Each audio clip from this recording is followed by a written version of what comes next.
say good morning, but it's afternoon, to Chair Bailey and Chair Matheson and members of the Health Coverage Insurance and Financial Services Committee. Thank you for the opportunity to provide this testimony in support of LD178. My name is Christy Greenleaf, and I'm a resident of Scarborough. Oh, I do have my things to pass along to you. Sorry, would you like me to get those for you? Yes, please. Okay, Yeah. sorry. Thank you. So excited to get up here. Thank you. Yes. Would you like me to wait till they pass that out? Okay, thank you. I am a 5.5-year breast cancer survivor, advocate, mentor, and speaker. In July of 2019, I was diagnosed with breast cancer.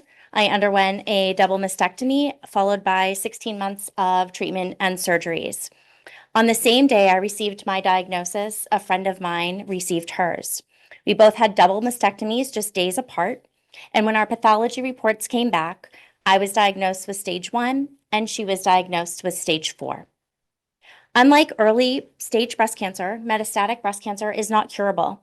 It is the most advanced form of the disease, spreading beyond the breast and nearby lymph nodes to other parts of the body, most commonly the liver, the lungs, the bones, or the brain.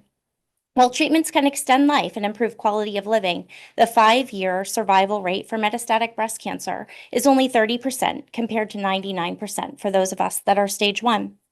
There are more than 168,000 people in the U.S. currently living with metastatic breast cancer, and every day of effective treatment matters. However, step therapy, also known as fail first, creates dangerous delays and unnecessary suffering for these patients. Financial toxicity. It is a reality for cancer survivors. Beyond the physical and emotional toll, cancer is financially devastating. The cost of care, even those with folks that have insurance, is staggering. Jobs are lost, insurance coverage tied to employment is lost, and savings are drained. Patients are forced to make impossible choices between paying for treatment or basic necessities. The financial toxicity of cancer diagnosis is one of the greatest burdens survivors face and those with metastatic disease, and that never ends. Forcing step therapy on metastatic patients only worsens this burden, increasing medical expenses due to complications from delayed or ineffective treatments. A recent study found that step therapy can actually increase that total cost paid by insurance 37%, and that cost ultimately gets passed down to patients and families.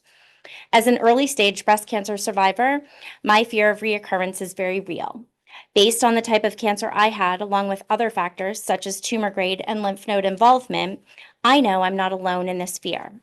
Every survivor wonders if the next ache, the next cough, the next scan will bring the words, "Your cancer is back." And if that happens, the battle starts all over again.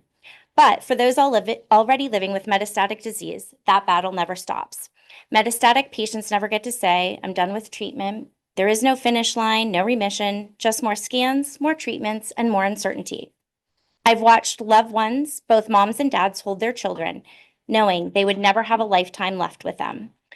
I've watched my metastatic friends navigate treatment after treatment, knowing time, not just medicine, was their most precious resource. But time is exactly what step therapy steals.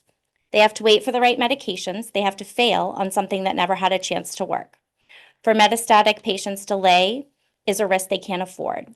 They shouldn't have to beg the insurance companies for treatment that their doctors already know they need, and they shouldn't suffer setbacks. I recently became Mrs. Scarborough of 2025 and will be competing for the title of Mrs. Maine 2026. I'm using this opportunity to elevate my advocacy for all cancer survivors and not just breast cancer survivors. Cancer does not discriminate. This policy is not just a policy, it's people's lives. LD178 isn't just about insurance regulations, it's about people. It's about the mother who just wants to make it to her child's next birthday, the father who wants to walk her daughter down the aisle, and it's about the young woman who dreams of a future that cancer threatens to steal. I urge you to support LD178 so that patients don't have to waste time. They shouldn't have to waste their energy on fighting insurance barriers. They're already fighting for their lives. Let's put patients first and remove the unnecessary burdens that stand in the way of their care. Thank you. And thank you. And again, thank you for sharing your personal journey and good luck in 2026 at the Mrs. Maine competition. Questions from committee members? Thank you for the opportunity. All right. Thank you. Others wishing